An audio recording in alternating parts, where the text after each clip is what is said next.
Au milieu à la ville de Klagenfurt, capitale de la Carinthie, on y organisa aussi un gouvernement provisoire. Cette ville a une enceinte bastonnée, mais négligée depuis ces siècles et ne servant guère qu'à la police de la ville. Les remparts étaient couverts de maisons, on les a bâtis, on fit un point d'appui pour l'armée. Le général du roi, attriste, confisqua tous les magasins appartenant aux Anglais ou aux Autrichiens. On trouva des considérables aides de toutes espèces. On prit également possession des mines d'Itria. On y trouva pour plusieurs millions de vifs argent qu'on évacua immédiatement sur Palma Nova. En entrant en Carinthie, on avait publié la proclamation suivante. L'armée française ne vient point dans votre pays pour le conquérir, ni peut porter aucun changement à votre religion, à vos mœurs, à vos coutumes. Elle est l'amie de toutes les nations, et particulièrement des braves peuples de la Germanie. Le directoire exécutif de la République française n'a rien épargné pour terminer les calamités qui désolent les continents. Il s'était décidé à faire le premier pas et à envoyer le général Clark à Vienne comme plénipotentiaire pour entamer des négociations de paix. Mais le cour de Vienne a refusé de l'entendre. Elle a même déclaré à Vicence pour l'organe de M. de Saint-Vincent qu'elle ne reconnaissait pas la République française. Le général Clark a demandé un passeport pour y lui-même parler à l'empereur, mais le ministre de la Cour de Vienne en craint, avec raison, que la modération des propositions qu'il était chargé de faire ne décida l'empereur à la paix.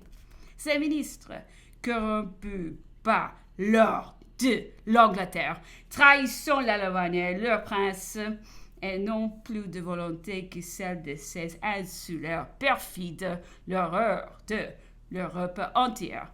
Habitants de la Carinthie, je le sais, vous détestez autant que nous et les Anglais, qui seuls gagnons à la guerre actuelle, et votre ministère qui leur est vendu. Si nous sommes en guerre depuis 6 ans, c'est contre le vœu des braves Hongrois, des citoyens éclairés de Vienne et des simples et bons habitants de la Carinthie. Eh bien, malgré l'Angleterre, les ministres de la Cour de Vienne, soyons amis. La République française a sur vous les droits de conquête qui disparaissent devant un contrat qui nous liait réciproquement. Vous ne vous mêlerez pas d'une guerre qui n'a pas votre aveu. Vous fournirez les vivres dont nous pourrons avoir besoin.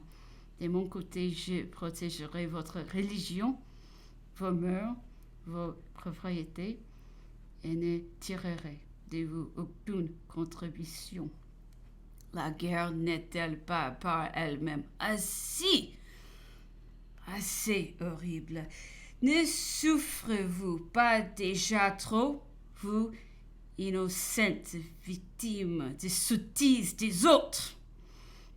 Toutes les impositions que vous avez coutume de payer à l'empereur souverain a indemnisé des dégâts inséparables de la marche d'une armée et à payer les vivres de vous nous aurez fournis. 9.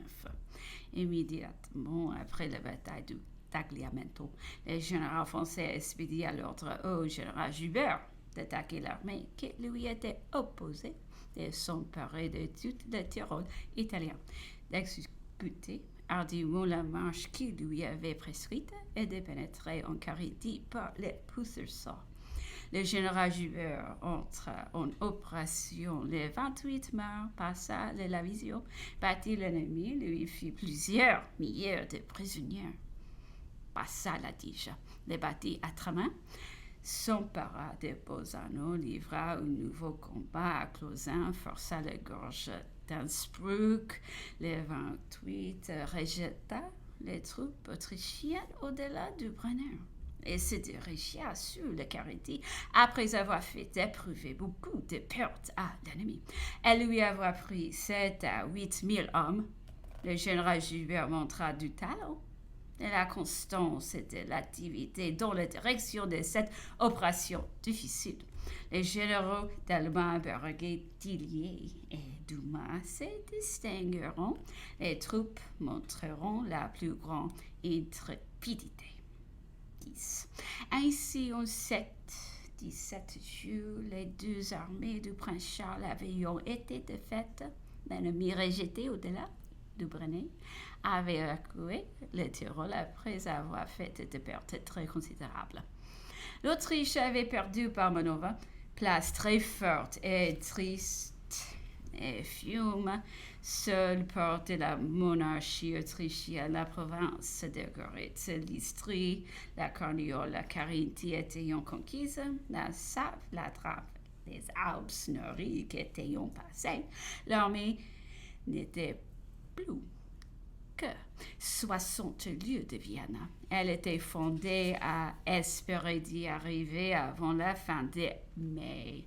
L'armée autrichienne, démoralisée et ruinée, ne pouvait plus lutter contre l'armée française qui n'avait éprouvé aucune perte sensible et chez qui le moral et les sentiments de la supériorité étaient à un degré inexprimable. Affaire de Venise. Première description de Venise. La République de Venise, au moment de la Révolution française, était l'État le plus considérable de l'Italie. La population du royaume de Naples, qui était supérieure, mais Venise l'emportait de beaucoup par la force de son gouvernement et les avantages de sa topographie. Le gouvernement siégeait dans une ville forte, inattaquable par terre et par mer. Indépendamment de son armée de terre, il avait une escadre qui dominait l'Adriatique et le faisait respecter de toutes les vents. Cette ville fut fondée au 5e siècle par des habitants du Friaul et du Padoue qui se réfugièrent dans les lagunes pour se mettre à l'abri de l'oppression des barbares. Leurs descendants se maintiendront toujours indépendants des dominateurs de l'Italie. Cette belle péninsule, en proie aux révolutions, a changé souvent de maître. Venise, seule toujours indépendante et libre, n'a jamais reconnu de pouvoir étranger. Venise est la ville et la porte de commerce le mieux située de toute l'Italie. Toutes les marchandises de Constantinople et de Levant y arrivant directement par les chemins les plus courts, par l'Adriatique. De là, elles se répandent jusqu'à Turin par le Pau et dans toute l'Allemagne, en remontant la Dige jusqu'auprès de Botzen, où elles trouvent des chaussées sur Augsburg et Nuremberg. Venise est située près l'embouchure du Pau et de la Tige. Elle est le port de ces deux rivières.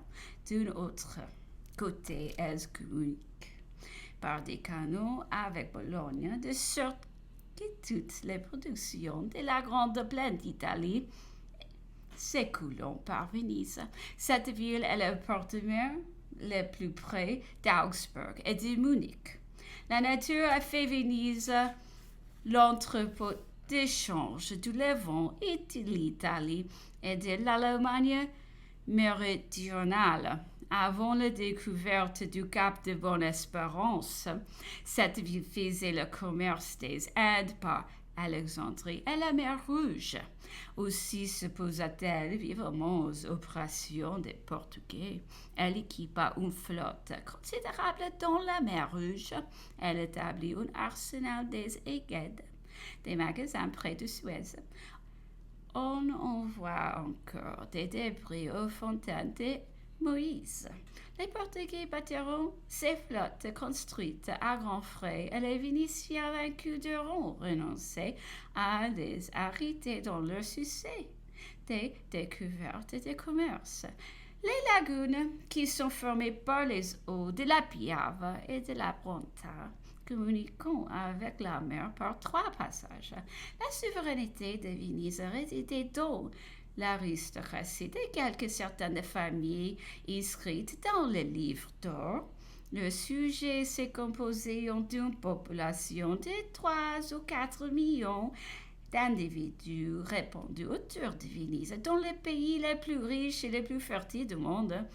Savoir les bergamasques, les brésiliens, les vincentins, les véronèses, les padouins, les polissines, les trévissins, les bassénais, les gaderins, les bellonais et les frioles dans la terre ferme d'Italie, l'Istrie et la Dalmatie sur les rives de la mer Adriatique et les îles Ioniennes répandues à son entrée. Ces provinces de terre ferme appuyant au nord sur la crête supérieure des Alpes Juliennes et des Alpes du Tyrol, depuis la source de l'Adda jusqu'à celle de l'Isonzo. Cette chaîne de montagnes presque partout impraticable les sépare de l'Allemagne, avec lequel elles n'ont de communication que par les 3 chaussées qui longent la Dige, le Tagliamento et l'Isonzo. Les vallées de la Dige, de la Bronta, de la Piave, du Tagliamento, de l'Isonzo appartenaient dans leur entière à cette république. Sa marine consistait dans une dizaine de vaisseaux, autant de frégates et petits bâtiments qui suffisaient peut se faire respecter des barbaresques, dominer l'Adriatique et défendre ses lagunes. Venise pouvait mettre 50 000 hommes sur pied, composés de régiments italiens recrutés dans la terre ferme, où l'esclavon, un peuple brave et tout temps dévoué à la République, elle pouvait lever de ceux-ci jusqu'à 10 à 15 000 hommes à pied et 4 à 5 000 à cheval. Leurs chevaux sont petits, mais d'un bon service. Ces esclaves étaient les troupes de confiance du Sénat. Ils avaient le très grand avantage d'être étrangers à la langue et aux mœurs de la terre ferme.